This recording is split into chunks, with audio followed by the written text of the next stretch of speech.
इयुननि जिउ दानायाव फरायसाफोरखौ जौगाहोनो आरो गोसोनि थुलुंगा होनायनि थांखिजों मेट्रिक आनजादाव उथ्रिसारनाय फरायसाफोरखौ बरायदों अदालगुरि भरला Vcdcआ।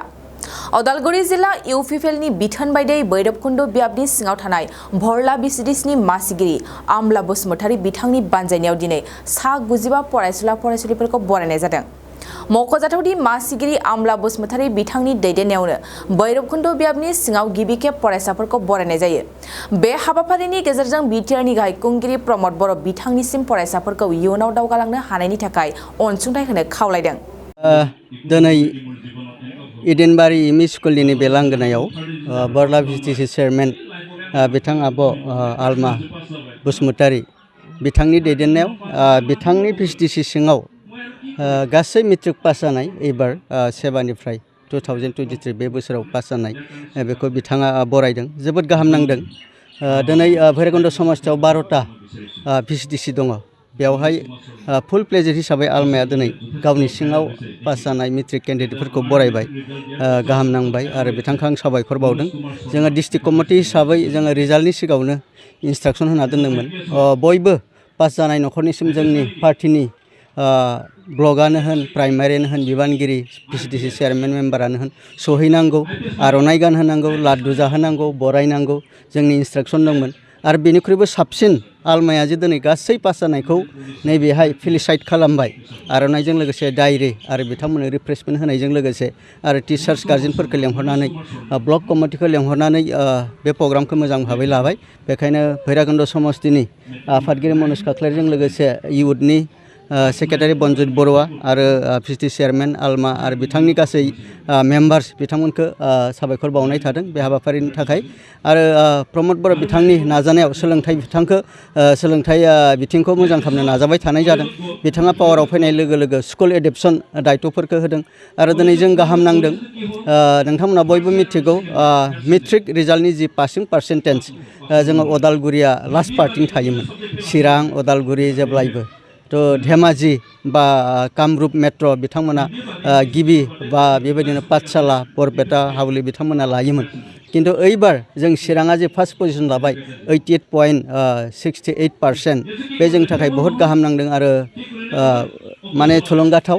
आरो जों फैबाय थानाय समावहाय बिटिसिनि मोनब्रै जिल्लायाव जों अदालगुरि आरो क'क्राझारा एसे उनाव एबार थाबाय। फैगोन बोसोरावहाय जाहाथे मोजाङै खामानि मावनानै जों सरकारजों लोगोसे एडुकेशन डिपार्टमेन्टजों लोगोसे मोजाङै पलिसि खालामनानै अदालगुरियाबो बेबायदि पजिशन लानो हागोन बेखौ मिजिंथिदों। आरो दिनै जाय बिथांमोना जोंनि इयुन जोलै हिउमेन रिसोर्स बिथांमोनखौ जोथोन लानो थाखाय जोंनि जे सासे Vcdc चेयारमेन बायदियाबो दिनै सांग्रां जाबाय बे जोंनि थाखाय मोजां लैखोन। थांनाय समफोरावहाय जोङो दिनै आबसुआ जोंनि बर' मिडियाम पास जानायखौ बा गुबुन गुबुन सात्र संगठन आगसुआनो होन बा सानथालि स्टुडेन्ट होन गाव गाव कमिउनिटिखौ बिथांमोना बरायो। बे मोजां बाथ्रा। गाव गावखौ जोथोन लाग्रोनांगोन फार्स्टआवहाय। दिनै जों पार्टि हिसाबै खिन्थु जोंना माने मिडियामजों खोथा गैया, माहारिजों खोथा गैया। जोङो Vcdcनि सिङाव गासै थानाय बिथां स्टुडेन्टफोरखौनो आदिबासियानो बर'आनो असमियानो होन सानथालियानो होन राजबंसियानो होन बिथाङा बरायदों आरो जोंबो बिदिनो इन्सट्राक्सन होदों। आरो पार्टि हिसाबै जोङो मिडियामजोंबो खोथा गैया, कमिउनिटि कालार क्रिड रिलिजनजों खोथा गैया। जों गासैखौबो पार्टि हिसाबै बरायदों आरो बरायलांगोन। आरो जों बेबायदिनो एवारनेस खालामनानै जोंनि अदालगुरि जिल्लानि जोंनि जि पासिं पार्सेन्टेज बेखौ जोङो बारायनांगोन। आरो बेबायदिनो स्कुलफोरावहाय जोङो क्वालिटि स्टुडेन्ट जोङो बांसिन इनक्रिज खालामनो हायो बेनि थाखाय जों खामानि मावगोन। जोङो दिनै पार्टिनि थाखायल' जों खामानि मावाखै, सोलोंथाइ बिथिं, आबाद बिथिं, बेबायदिनो स्पर्ट्स कालचार जेथिंबो जों खामानि मावदों आरो बेबायदि मावलांबाय थागोन। मानव गेदेर प्रमद बर' बिथांनि जि भिजन मिशन सुपार 50 बियो मेडिकेल ब्रान्चआव दिनै इन्ट्रेन्सनि थाखाय फाथायहरबाय जिथाम बिथांमोनखौ फाथायहरनाय थाबाय। बिथांमोनखौ जोङो आनान गसाइनि खाथियाव आर'ज गाबदों बिथांमोना जाहाथे साफा जाफुंसार मेडिकेल डिपार्टमेन्टआव खामानि मावनो हानाय मोजां डक्टर मोजां रिसार्च जानानै फैथों। जोङो नुदों दिनै हेल्थ डिपार्टमेन्टआ जोङो बिराद गाज्रि। दिनै जोङो नुदों 55, 50, 60 बोसोरल' जोंनि मानसिफोरा जोरनो हमदों। जानाय लोंनाय थिग गैया, देहा सबबो माने डायबेटिस प्रेसार बहुत माने डिजिसजों जोङो भुगिनांदों।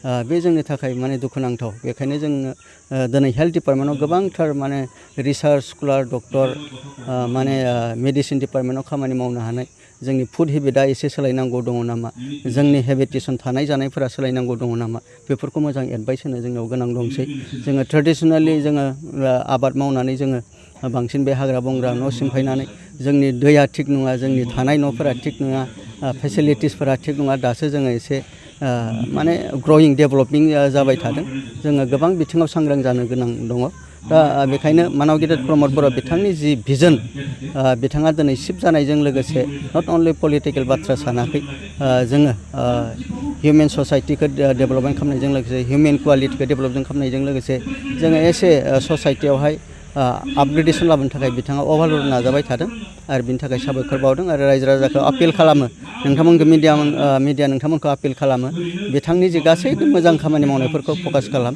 समाजखौ जों खौसेयाव लाबोनो नाजा जोङो खौसे थानानै जों जौगालांनांगोन बेखिनिखौनो खावलायनानै जों बेखौ फोजोबबाय गोजोननाय खुलुमबाय दिनै आं भरला भिसिडिसिनि चेयारमेन जानानै जिहेतु जों फरायसाफोरखौ दिनै जों बरायदों आं दिनै गावनि बे भरला इउपिपिएलनि सरकार दैदेननायाव आंनि जितु भरला भिसिडिसिनि बिबान बे बिबानखौ आङो मोजाङै मावलांनो थाखाय बे भिसिडिसियाव जेसेबां गोरिब बा फरायसा गथ'फोर दङ बिथांमोनखौ आं जौगाहोनो थाखाय आं दिनै बे हाबाफारिखौ लानाय जादों जेन गथ'फोरा बेबायदि प्रग्राम बा फारिलाइखौ लायोब्ला उत्सा जानानै इयुनाव आरो बिसोरो गथ'फोरा मोजाङै आरो फरायबावनो गोसो जाथों आरो इयुनाव बिसोरो गावनि लाइफखौ बनायना लाथों बे हिसाबै आं बिसां गथ'फोरनि सायाव आङो बेबायदि थांखिखौ लानाय जादों आरो फैबाय थानाय समाव बिसोर गथ'फोरनि मार्कफोरखौ नायनानै आं सरकारखौ खावलायदों जे बिथांमोननो माबा मोनसे हायज' होनो हायो खोमा स्कलारशिप बा माबा मोनसे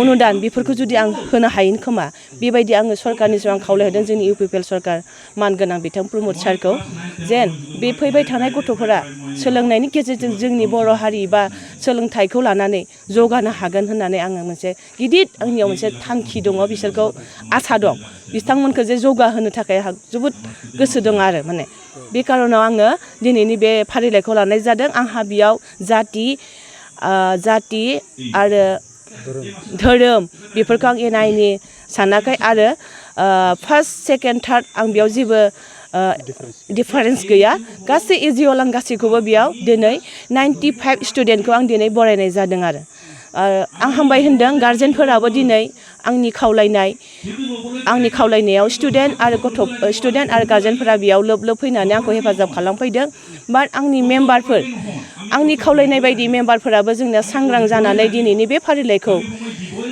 आं मा बुंबावगोन जेनेका खुसि मोनदों जे गाजा गोमजायै जों बे फारिलाइखौ जों खुंनो हाबाय मेम्बारफोरनि थ्रुदिहै बेवहाय आं आरो मोनसे खावलायबावदों जोंनि भैरबकुन्द समष्टिनि जेसेबांफोर चेयारमेनफोर दङ आं गुरै खावलायहरदों जे नोंथांमोनाबो बेबायदि फारिलाइखौ लायोब्ला आं जोबोद गोजोननाय मोनगोन आरो फैबाय थानाय समाव जोंनि गथ'फोरा उत्सा मोनगोन आरो जौगालांनो हागोन बेखौ आं खावलायनाय थाबाय आरो थाखो जिसेयाव मुं थिसननो हांखुर जानाय फरायसाफोरनि थाखाय मोनसे गोनां फोसावथाय रौता नर्थ इस्ट पाब्लिक फरायसालिया नोंथांमोननो मोनसे गोजोनथाव खौरां लाबोदों CBSE जों गनायथि मोननाय रौतानि मुंदांखा नर्थ इस्ट पाब्लिक स्कुलाव दायो थाखो जिसेनि मुं थिसननाया सोलिगासिनो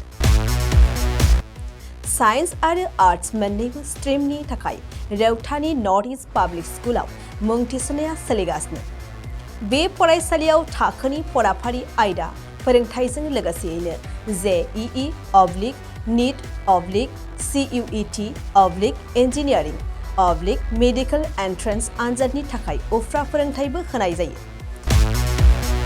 बे फरायसालियाव बिजाब बाख्रि फरायसाफोरनि थाखाय हस्टेल आरो गेलेनाय मोसानाय बायदि बायदि केरिकुलार एक्टिभिटिसनि सुबिदा दं गोसो गुदुं फरायसाफोरा दिनैनो दानो नैबे मबाइल नम्बर 8638605769 नङाब्ला 9435184298 आव थोंजों सोलाद लानो हागोन